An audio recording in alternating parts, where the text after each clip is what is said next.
আপনার ওজন কমানোর প্রচেষ্টায় দ্রুত সাফল্য আনবে এবং আপনার শরীরকে সুস্থ রাখতে সহায়তা করবে এরকম 8টি সকালের অভ্যাস নিয়ে আজকে আলোচনা করব। সকালে নাস্তা খাওয়ার আগে আধা লিটার পানি খেয়ে নিতে পারেন। এতে পেট কিছুটা ভরা লাগবে, ফলে কম নাস্তা খেলেও মনে হবে পেট ভরে গেছে। পানিতে যেহেতু কোনো ক্যালোরি নেই, তাই ওজন বাড়ায় না। তাই আপনার দিনের অন্যান্য বেলাতেও এই টেকনিকটা কাজে লাগাতে পারেন। আমাদের যখন ক্ষুধা লাগে আমরা তখন অনেক সময় অস্বাস্থ্যকর খাবার খেয়ে ফেলি।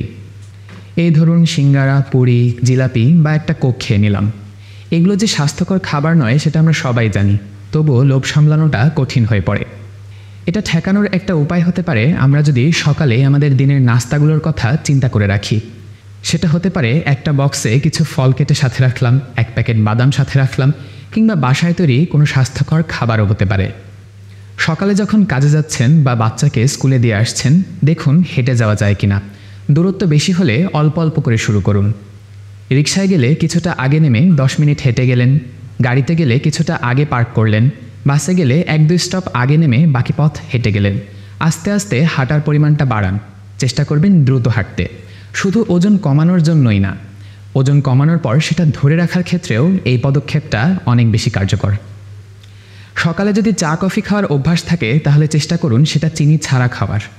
চিনি থেকে সহজেই অতিরিক্ত ক্যালোরি আসে, ওজন বেড়ে যায়। প্রথম প্রথম একটু কষ্ট হবে, কিন্তু পরবর্তীতে দেখবেন চিনি ছাড়া চাই খেতে ভালো লাগছে। গবেষণায় দেখা গেছে যারা নিয়মিত ওজন মাপেন তারা ওজন কমানোর ক্ষেত্রে বেশি সফল হন। তাই চেষ্টা করবেন প্রতিদিন সকালে ওজনটা মেপে ফেলতে। ওজন মাপার নিয়ম হলো বাথরুম শেষে খালি পেটে মাপা।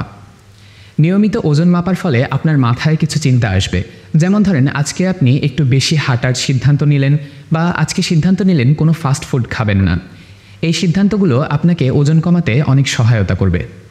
ওজন কমাতে হলে যে ব্যায়াম করতে হবে সেটা আমরা সকলেই জানি, কিন্তু দিনের ব্যস্ততায় সেটা পেছাতে পেছাতে আর করাই হয়ে ওঠে না। তাই চেষ্টা করবেন সকাল সকালই ব্যায়ামটা সেরে ফেলার।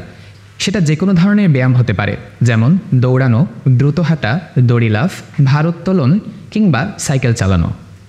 সুস্থ থাকার জন্য আমাদের যেমন খাদ্য দরকার, পানি দরকার, সেরকম পরিমিত ঘুমও দরকার।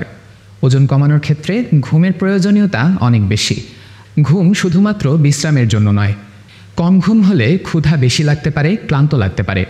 অনেক দিন ধরে কম ঘুমের কারণে মানসিক চাপ সৃষ্টি হতে পারে, যা নানাভাবে আমাদের ওজনকে বাড়িয়ে দিতে পারে। একজন প্রাপ্তবয়স্ক মানুষের জন্য 7 থেকে 8 ঘন্টা ঘুমের প্রয়োজন। তাই আসুন নিজেদের মধ্যে এই ছোট ছোট অভ্যাসগুলো গড়ে তোলার মাধ্যমে সুস্থ থাকার চেষ্টা করি। আসসালামু আলাইকুম।